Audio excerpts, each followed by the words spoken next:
It's amazing what a week can do for a team, either cripple you or make you at least celebrate. Of course, the Edmonton Eskimos will be getting their quarterback back. However, the Saskatchewan Roughriders will not. And of course, we're talking about Darian Durant on Sunday in the third quarter. Apparently tore a tendon in his throwing elbow, out for the season, meaning Tino Sunseri is going to come in as a starter for the first time. He will not necessarily come in as a guy that will be thrown in and thrust upon, much like he did in BC and, of course, in Winnipeg. Guys, can the Riders have any success, never mind now in the regular season, but going into the postseason, have any success without Darian Durant as their quarterback? Not enough to make it to the Grey Cup this year. Tino hasn't started a game in his entire career in the CFL, am I right? Yeah. I think now Rider fans will realize how important Durant is at the end of this season. They'll make playoffs. I'm absolutely sure they'll make playoffs, but I don't see them going. This is such a QB league. If you don't have a high-velocity quarterback like Durant, I don't know what you got. You know what, in Rider Nation, they're so passionate for the Riders, and passionate to a fault, because there's so many Rider fans that think that anybody can quarterback the Riders and they'll be successful.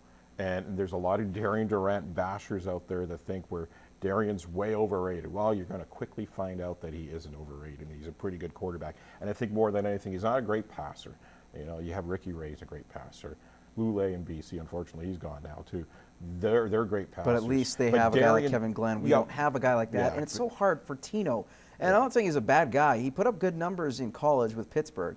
And he's done pretty well, at least at this point. And that's why they got rid of Drew Willie in the first place. But can he lead a team to the playoffs, or at least success in the playoffs? Ball control is what George Cortez likes, the offensive coach for the Riders, is ball control offense. Nothing too flashy. You run it. You look for good short passes. And as long as he keeps to that, they'll be okay. The only thing is, with him coming off the bench, the other team doesn't really get ready for him. They're getting ready for Darian week after week. Now, Darian's out. They know who's going to be the starter. They will be prepared for him. They'll get film on him, and it'll be different. It's not going to be an easy game in Hamilton. They have two easy ones coming up, Hamilton and Ottawa. Hamilton's not going to be easy. And Ottawa back home, I think Ottawa will be probably the easier one of the two. And then before you know it, you're up in Edmonton. So they got 3 weeks ahead that won't be that easy. Absolutely. I think Darian Durant's going to earn that paycheck when he comes back next year. And I think a lot of Rider fans are going to realize that, remember the years of futility after Kent Austin? Neil on Green. Well, never mind him. Reggie Slack. We're going ways back. I'm telling you, my friend. It's going to be a long one. Even Jack Kemp, if you remember that name. Exactly. Rocky Butler. Oh. There we go. There's well, you know, he lived on a Labor Day. Anyways, let's go to the next topic, and let's go to the Memorial Cup, guys. I like this idea, but I don't know how you guys would propose it. The Memorial Cup is looking to revamp the whole system, not just have the 3 champions from the Western League, the Quebec Major Junior League, and the Ontario Hockey League, and including the hosts, but have a March Madness style bracket. Instead of 64 teams, which is too much in a one-game playoff, they'd have 16 teams. So you'd have your champions, your runners-up from those groups. One was suggested, and then you'd have the top 9 teams, regardless of what conference they come from, and then the host. So you look at it, you have 16 teams in there in a winner-take-all format. Do you guys think that's a good system, a bad system, or maybe they should just change it up a little bit? You know, the system's not bad.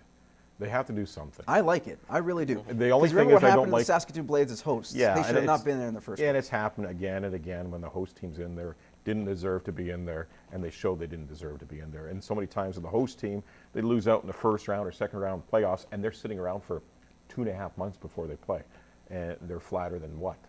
But I think that the 9 teams that get selected to go, I have a problem with that, because you're going to bound to have problems when they have a selection committee. But possibly. Then that's the nice part, because it's much like they do in the NCAA, Bart, where you're sitting on the edge of your seat. You know how much primetime rights that you could come up with that? That would be fantastic. And I like it. The controversy. Why is not Team X in instead of Team Y? It doesn't make sense. They have a better conference record, so on and so forth. That keeps us busy, and we get to keep talking about all those talking heads. It keeps us self-employed. Another bonus. As a hockey guy, a media guy, yeah, it's fun. It's exciting. As a hockey guy, I think it stinks. I think that stinks. I could be in a different conference. I could be in a But conference. how that is a it very any strong- worse than the current system right now, where Yeah. if you don't make it to, at least if, say, for example, if a host team actually made it to a final, the runner-ups would make it, but you have to win your league in order to make the Memorial Cup. Personally, if you have a chance for an at-large bid, why not? They say, you talk to a lot of guys that have played in the Western Hockey League, played the O, played in the Q, and then went from there to play in the NHL and competed for the Stanley Cup. They say that the Memorial Cup is a harder trophy to win than the Stanley Cup. And really it is. If you look at the path. Because you have to be a champion in order to make it to the final. You have to go months and you have to be a champion. Then you have to compete at a week tournament that every game means so much that you talk to a lot of guys and they say the Memorial Cup is the hardest trophy to win. So I'm kind of a traditionalist. I like to see to stay like that because I don't want to get into the NCAA thing where there's why didn't you pick me? Why did you pick that I team? would love that. I would love to see it. I What do you say? love March Madness, and I Yeah. think as a hockey fan outside of this, I would love to see more teams, much more action, and I think it'll be. We won't have the same tradition as a Memorial Cup would, but I think this may be something neat, something to get newer fans in it. And if anything, NHL scouts will love this because that means more games. No, not only that, but it's more revenue. It is more revenue for the CHL. I think this is a win-win overall. Guys, let's go to expansion. Speaking of win-win when it comes to dollars and cents, potentially there is a bid. Not for sure. Of course, the NHL Board of Governors have to meet later this month.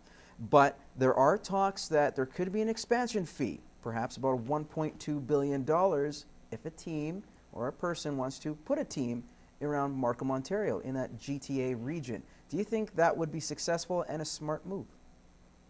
I'm not from the Toronto area, but from what I keep hearing, Toronto is the hotbed for sports. So many local You have teams. two teams in New York, two teams in Yeah, Chicago. Yeah, Right? Yeah. Toronto seems to be the natural choice. And Toronto Maple Leafs, as much as they stink over the season, they still sell out. Oh, it's ridiculous. I've been to Toronto in the wintertime and trying to get tickets for the Maple Leafs, whether they're, 15 points back of first place or in first place. It's regardless. You can't get tickets for the Maple Leafs. Corporate tickets are all taken. I think it can't fit in Toronto. I don't think the Maple Leafs have a problem with it. I think Buffalo has a problem with it.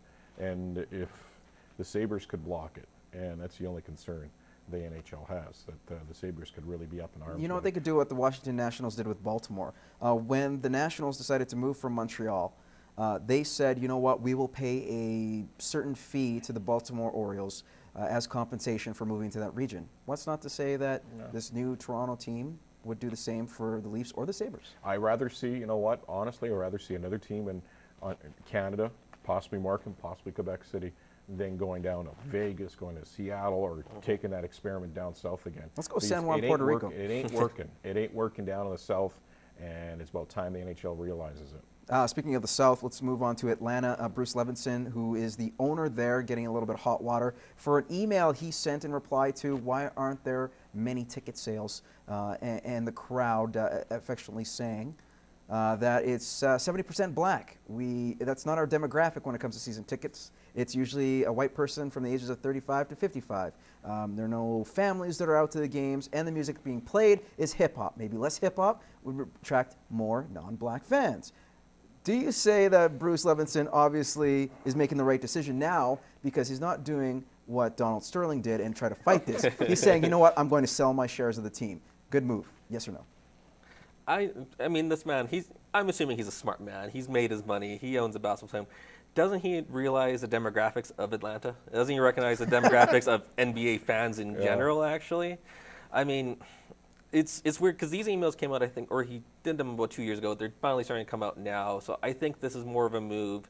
Oh, these emails are coming out. I should just sell my team now. I saw what happened to the other guy. I don't want to go through that. Yeah, I think, you know what, you forget those emails you sent 2 years ago and it comes back to haunt you. And I think it's time for him to sell and get out.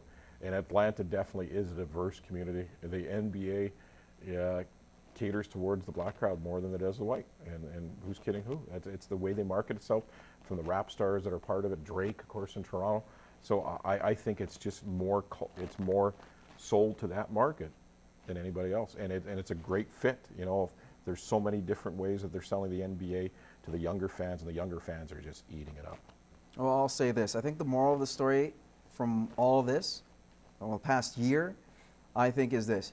don't leave anything concrete when it comes to anything that is considered off color or off topic or not politically correct, because it's going to come back to bite you like an email from 2 years ago. Gotta love the digital age, guys. All right, we're going to come back and have a fantastic game for you called Over Under next.